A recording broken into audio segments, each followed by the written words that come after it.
campanha para a manutenção do nosso grupo. Participe acessando nosso site.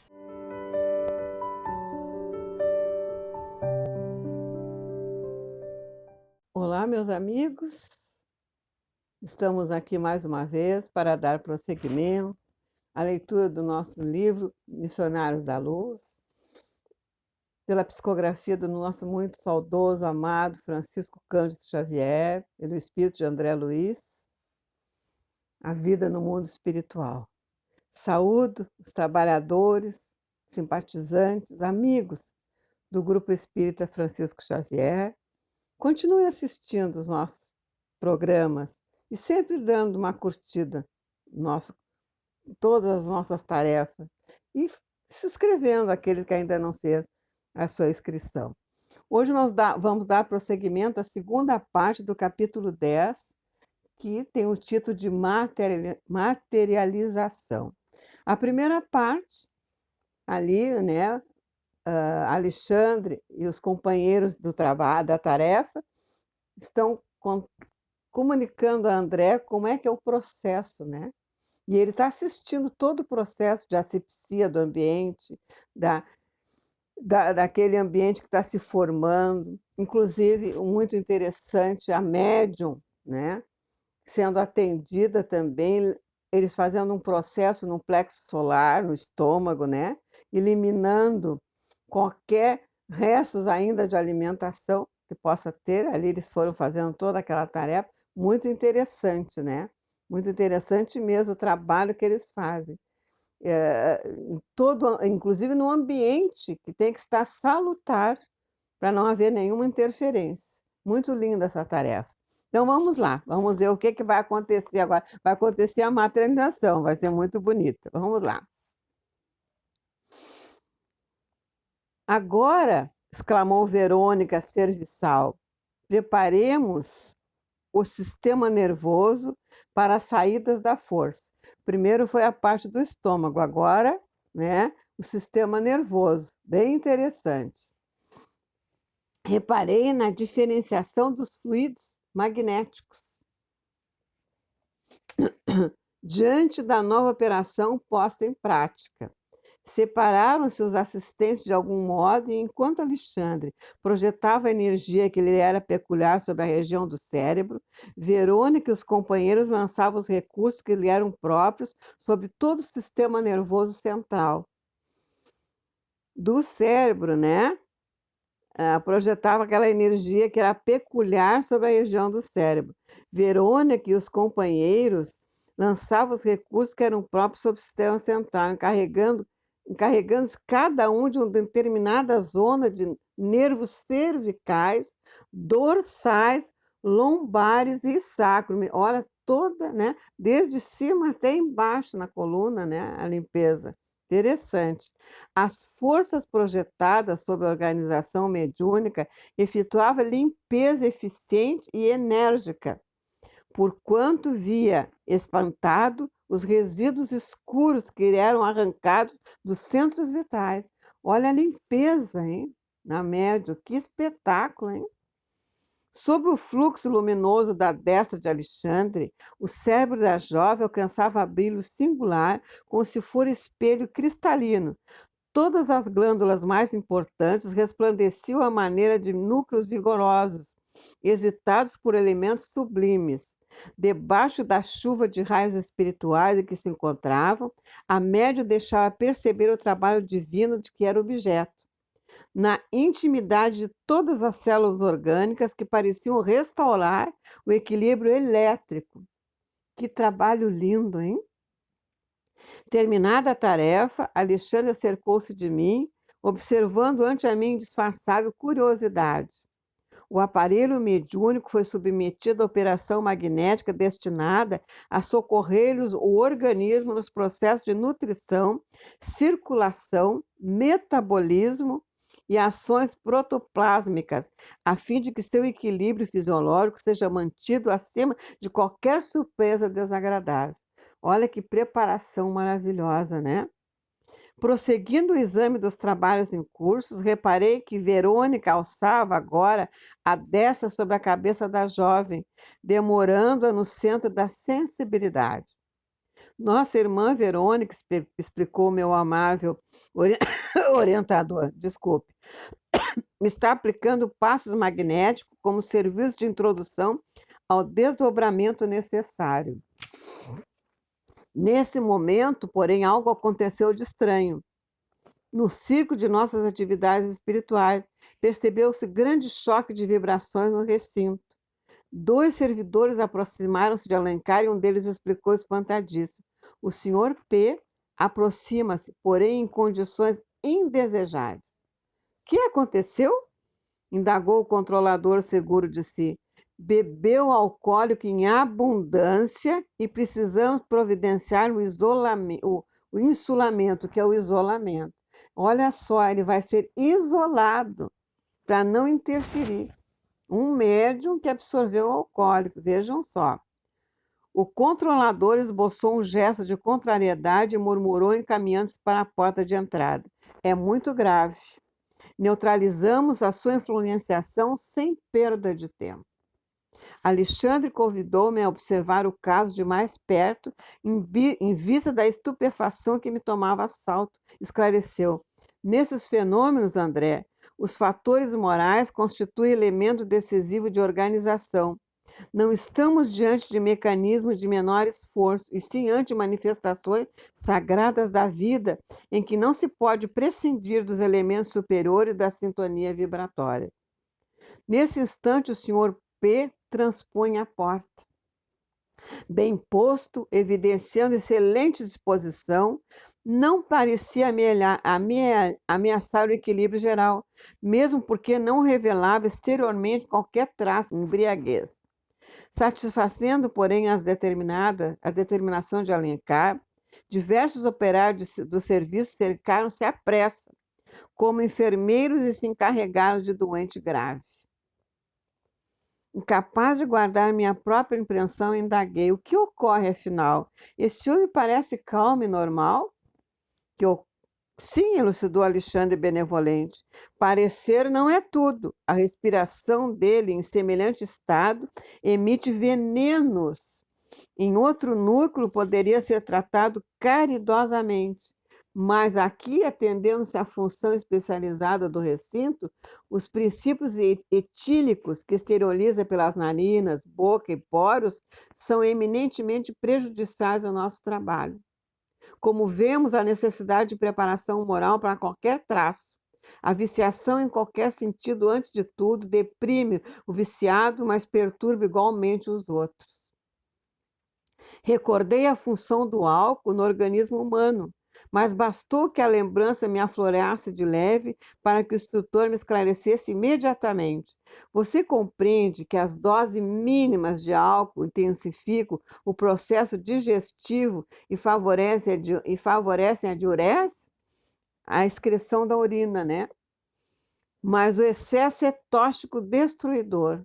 As emanações de álcool de cana ingerido pelo nosso irmão em dose alta são altamente nocivas aos delicados elementos de formação plásticas que serão agora conferidos ao nosso esforço, além de constituírem sério perigo às forças exteriorizadas do aparelho mediúnico. Vejam só que imprudência. Aliás, um médium não deve beber de maneira alguma, nem socialmente, como é falado, né?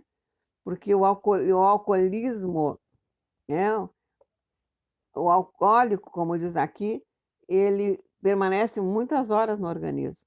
Ele custa sair, porque é uma vibração forte também, né?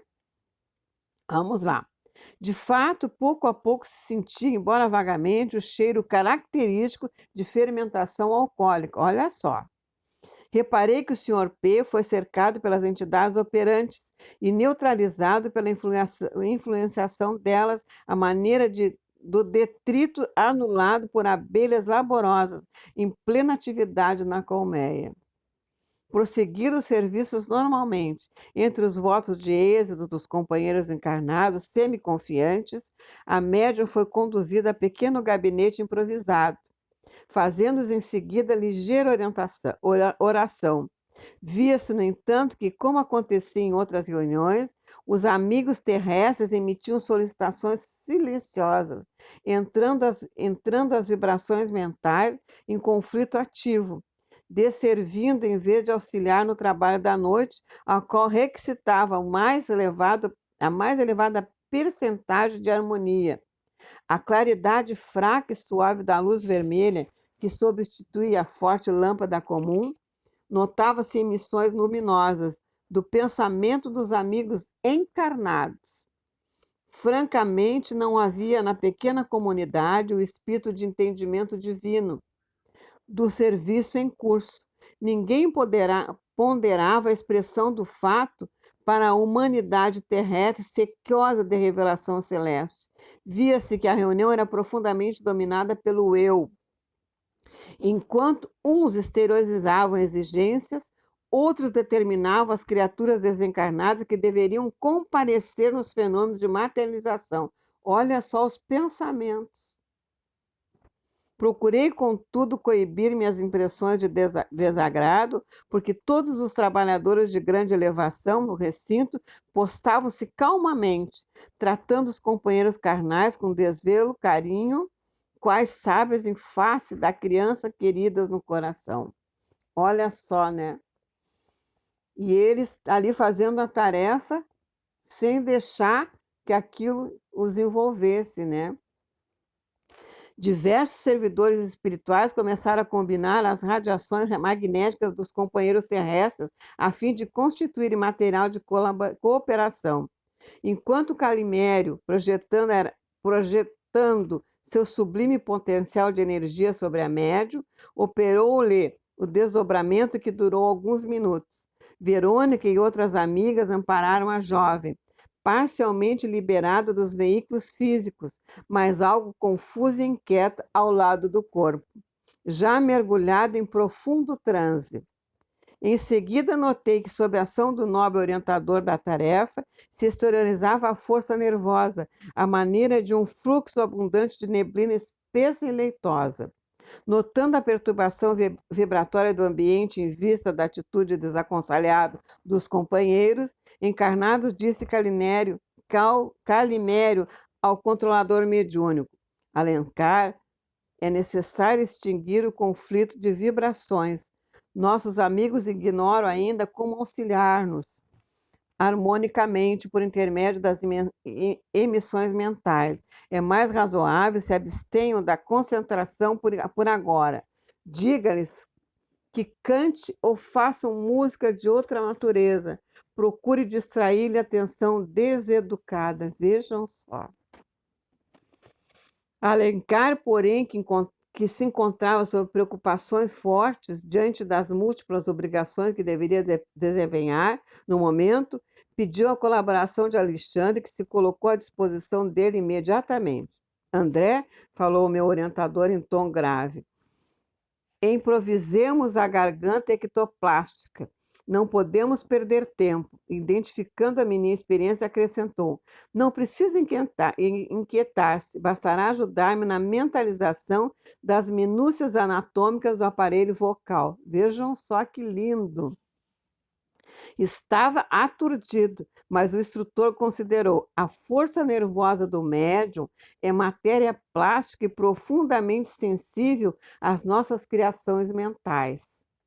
Logo após, Alexandre tomou pequena quantidade daqueles eflúvios leitosos que se exteriorizavam particularmente pela boca, narinas e ouvidos no aparelho mediúnico, e, como se guardasse nas mãos reduzida quantidade de gesso fluido, começou a manipulá-lo, dando a impressão de estar completamente alheio ao ambiente, pensando com um absoluto domínio de si mesmo sobre a criação do momento.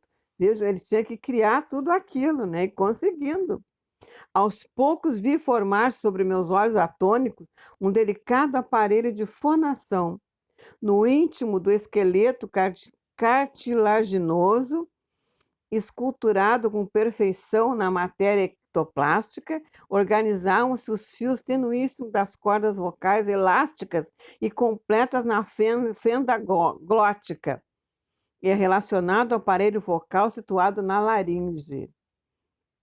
E em seguida, Alexandre experimentava emitir alguns sons movimentando as cartilagens aritenoides. Também são pequenas cartilagens em forma de pirâmide, localizadas na laringe. Olha a tarefa do Alexandre, que coisa grandiosa, né?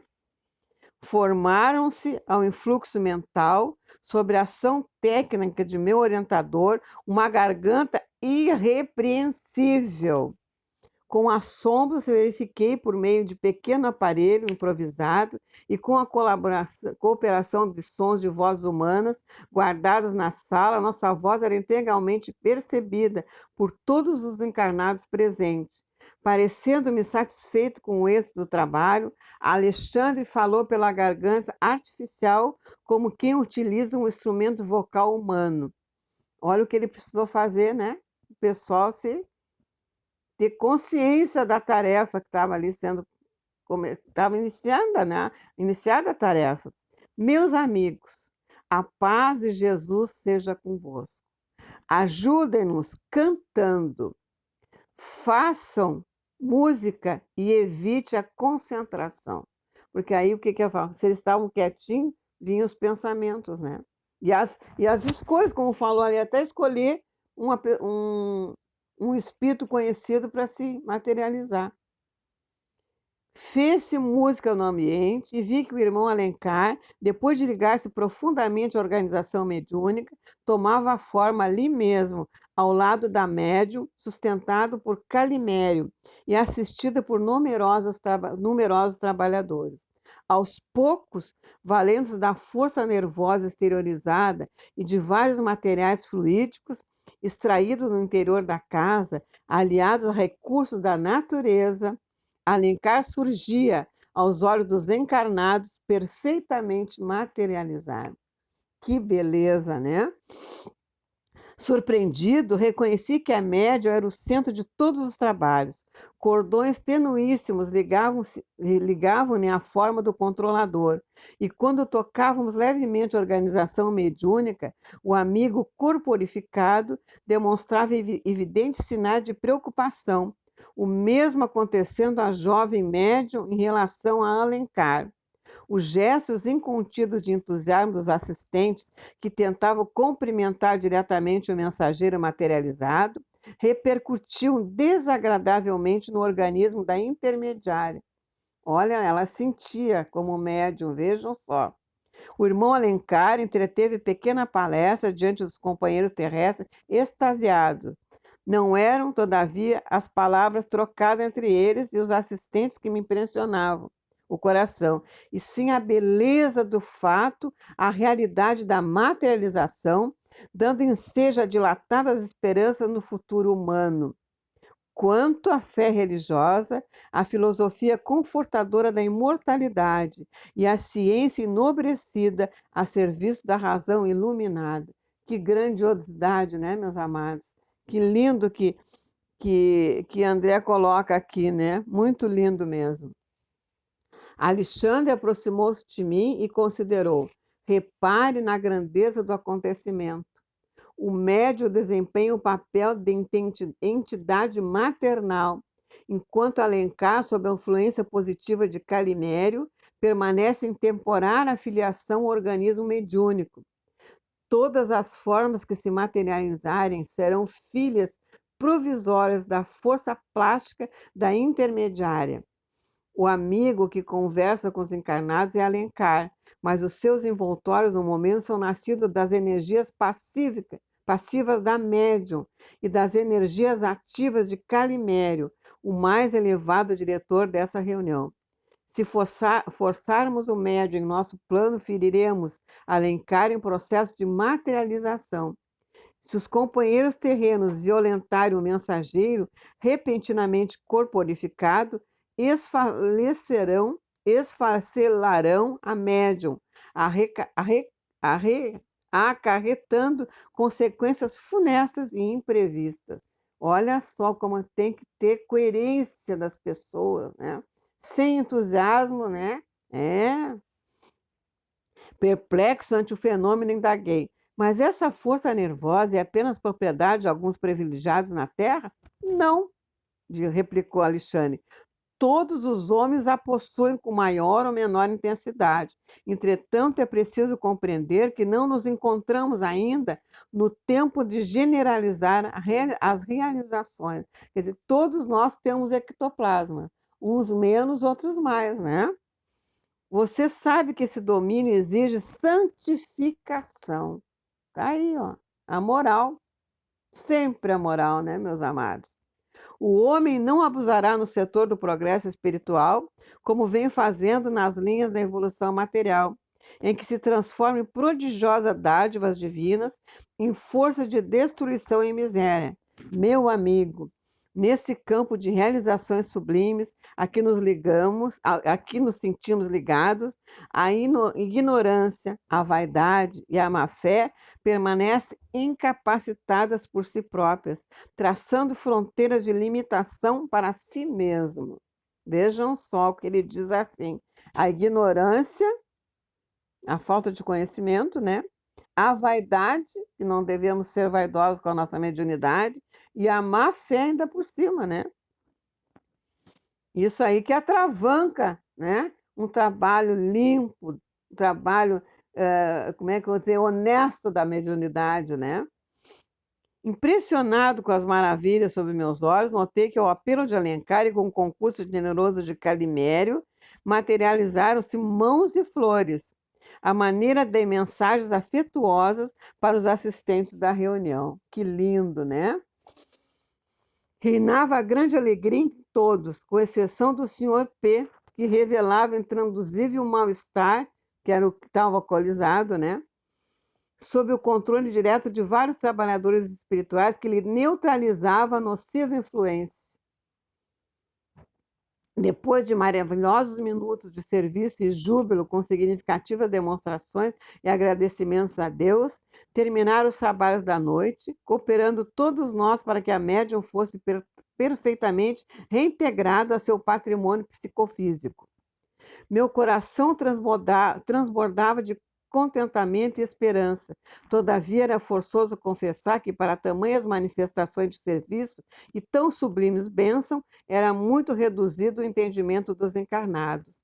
Semelhava-se a crianças afoitas, mais interessadas no espetáculo inédito que desejosos de consagração ao serviço divino. Francamente, estava desapontado.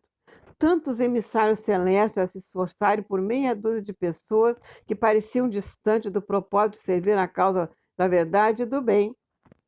Expus minha opinião ao devotado instrutor, mas Alexandre respondeu tranquilo, sempre tranquilo, Alexandre, né? É Jesus? Considera você que ele tenha trabalhado somente para os galileus que o não compreendiam? Julga que tem ensinado tão só no templo de Jerusalém? Não, meu amigo. Convença-se que de todos os nossos atos, no bem ou no mal, estão sendo praticados para a humanidade inteira.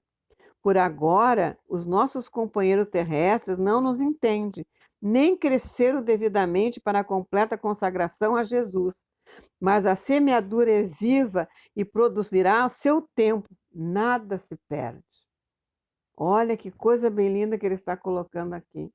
Por isso que nós temos que trabalhar para ter merecimento e colocar a nossa mediunidade a serviço do Mestre Jesus.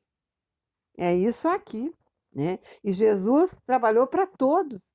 Ele não teve nenhum, não separou ninguém, né? Ele incluía todos no seu regaço. É isso aí. Vamos continuar. E sorrindo rematou depois de longa pausa. É verdade que você no mundo foi médico, sempre interessado em ver o resultado do seu trabalho, mas não se esqueça do esforço silencioso dos semeadores do campo e recorde que as sementes depositadas nos sarcófagos egípcios há alguns milhares de anos estão começando a produzir maravilhosamente no solo da terra. Vejam só quantos anos faz, né? 3.000, que estavam as sementes no sarcófago, né? E se pegar aquelas sementes, ela vem. Coisa linda, né? E o que que ele está dizendo aqui, né? Que a semente que Jesus plantou, ela aos pouquinhos vai, né? Ela já está criando frutos. É uma coisa lenta, mas vagarosa, mas infinita. E nós, como trabalhadores numa casa espírita, como médium, temos que ter essa consciência, meus amados, de cada vez mais servir e servir no bem, na caridade, porque fora dessa caridade não há salvação. A gente sabe, né? E servir com Jesus sempre no nosso coração. Indo para a casa espírita, sabendo que nós estamos abraçando uma missão digna e maravilhosa. Então, fica aí, né, esse capítulo maravilhoso da materialização, esse exemplo de trabalho, né, grandioso da espiritualidade maior. Continue acessando o nosso canal, né, dando sempre uma curtida nos nossos trabalhos, né, inscrevendo-se quem não fez ainda a sua inscrição. Acessem, né, todas as manhãs as reflexões, à noite as palestras às 20h30, final de semana trabalhos grandiosos. E que Deus, com a sua infinita misericórdia, continue com essa paciência que Ele tem com todos nós, e Jesus também, né? E que nos abençoe sempre. Que assim seja. Até a próxima, meus amados. Campanha para a manutenção do nosso grupo. Participe acessando nosso site